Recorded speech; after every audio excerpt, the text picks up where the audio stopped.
going to be cooking some steak. We got the finest Kroger steak here. USDA Choice Beef Cube Steak. Kroger, great food, low prices. This is only $4.23. Can you believe this? What a great country. We're going to be doing some sauteing action tonight. We got some onions and we got some mushrooms. First, we got to turn on the can stove. Open up the valve and let some liquid, some of that white gas fuel out into the collection can at the bottom. Now it already looks pretty wet, so this might get a bit violent.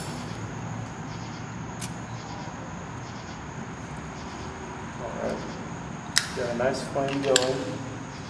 Now as it dies out, we're going to open up the valve again. Oh, that's beautiful.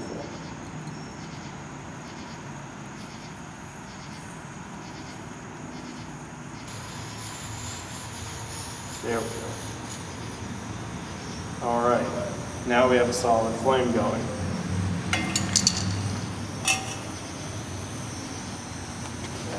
The first step of any good steak is to melt the butter.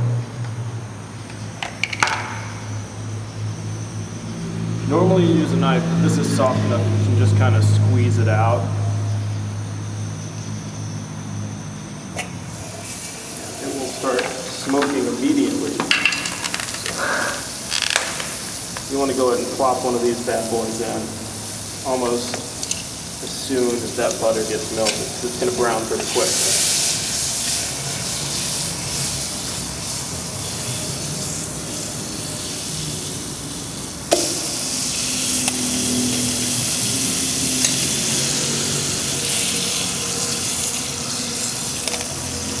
Now, if this were working with limited space, you can go ahead and start sauteing some onions alongside the steak.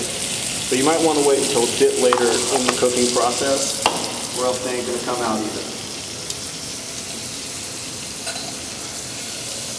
Look at that.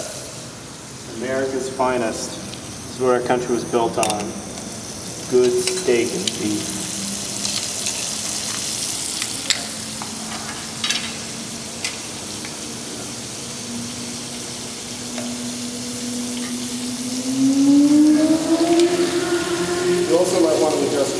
So that things don't get too nasty. We've got a nice healthy flame right now, but we can turn it down a bit if things are getting too hot.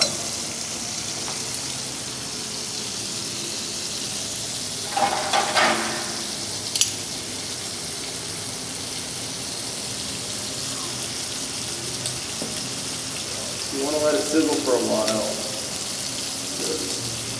You never know. You don't want to get that mad cow or whatever they put in beef that makes it go bad, you know? That could really mess you up. And as bad as that Lyme disease. Lyme disease, that's some messed up stuff. If I wasn't able to eat a nice, juicy red steak like this on the regular, I would kill myself. Like, this is what life is all about right here. These are the finer things.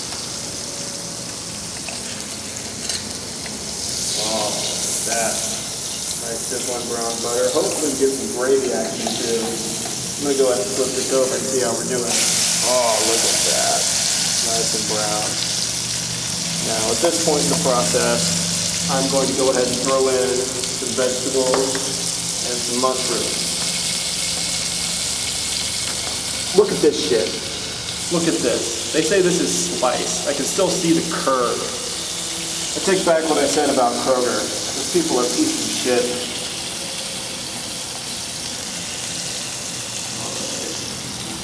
That is most definitely what's up. That good old American lifestyle right here. Got all of the nutritious extras. At this point, you might also want to add in a bit more butter. My butter cube.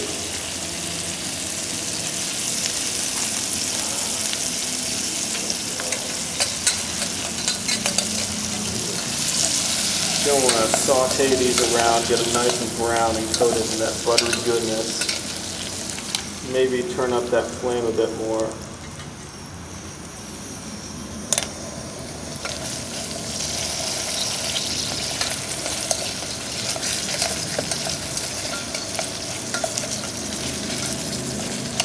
You're gonna want to wait until those mushrooms are releasing some flavor, because you want an aromatic experience. That's what's important with this saute, is an aromatic experience.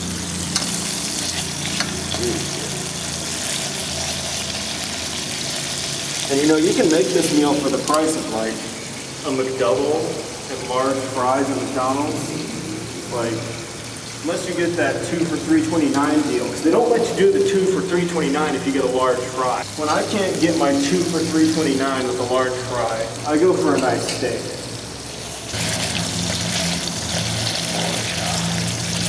Press it down. Oh, now you're starting to get those mushroom flavors out. That's what you want. But you want them a bit softer than this. You want them to get nice and soft and pliable. Ooh.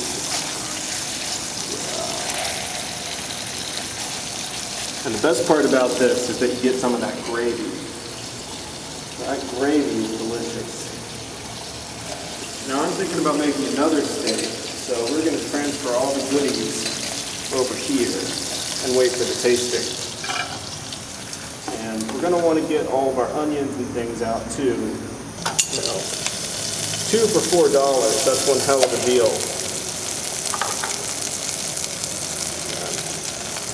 Just squeeze the rest of that in, just drop it in right there. Your hands might get a bit sticky at this point, but that's okay.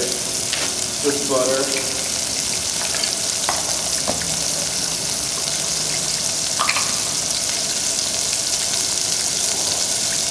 Nicely. You can wipe the butter off your fingers onto the mushrooms, and that's a 2 for 1 because it butters up the mushrooms as you cook.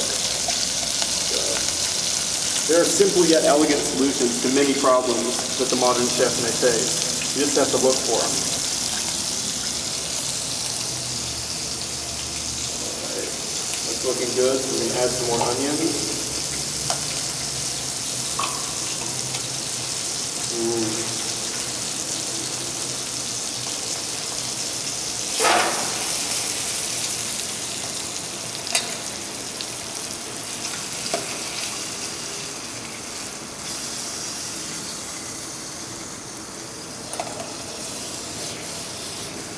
Now this will beat pretty much any steak that you get in one of those like New York restaurants, those fancy restaurants with the violins and the pianos. Like, this is just as good.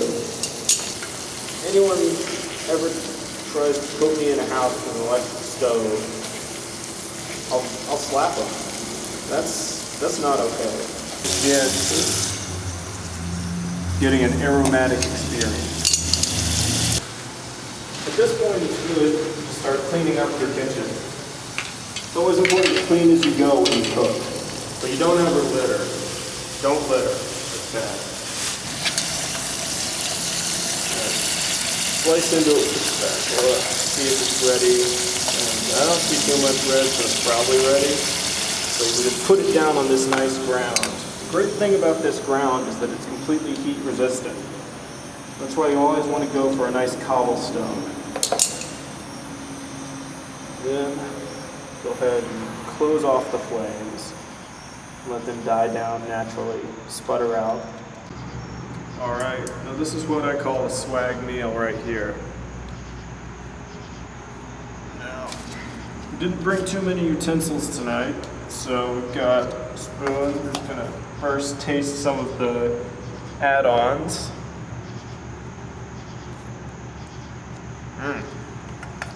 That's good. Got buttery flavor, and then the flavors of both the onions and the mushrooms have started to develop. So that's exactly what you want to look for when you're cooking this stuff. And then just taste the steak itself.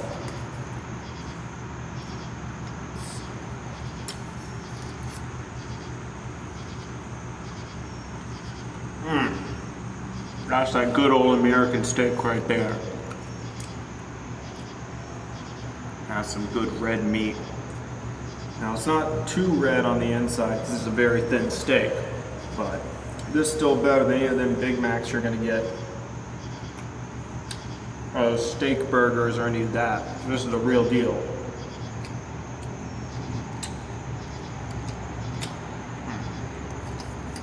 Alright guys, remember to like and subscribe, and I will see you next time.